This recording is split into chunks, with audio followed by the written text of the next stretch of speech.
What is stress and anxiety? Let's understand this.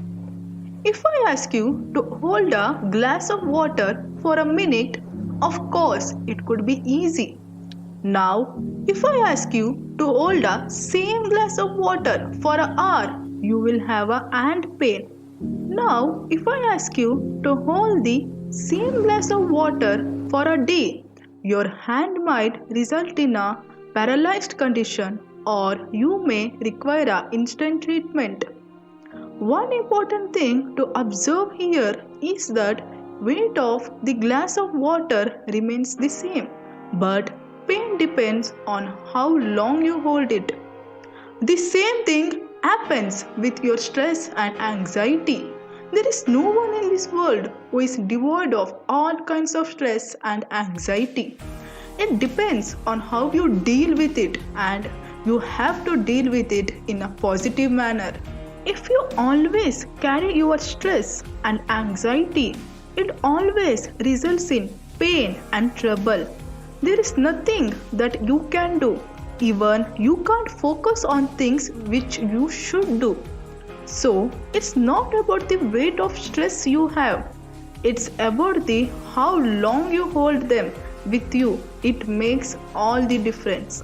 So, leave all your stress and anxiety on the foot of Krishna, as there is nothing you could do.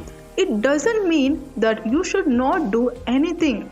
You try to give your best by leaving behind all stress and anxiety on the foot of Lord Krishna, as he will take care of it.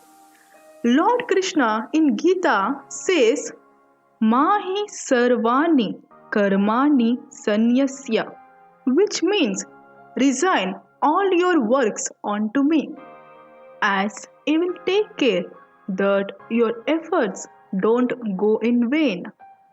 So, why we have to stress if we have a Lord like Krishna? Leave everything to him, as everything in this world function according to his will and wish. There is nothing you have control over. As it is also said in the Gita that the waves of the ocean are tossing him and he has no control over them. His best solution is to get out of the water by Krishna's consciousness. That alone will save him from all troubles and problems. So, one should therefore cultivate Krishna's consciousness with faith and knowledge, and in this way attain perfection. Thank you and do subscribe to our channel. Jai Shri Krishna.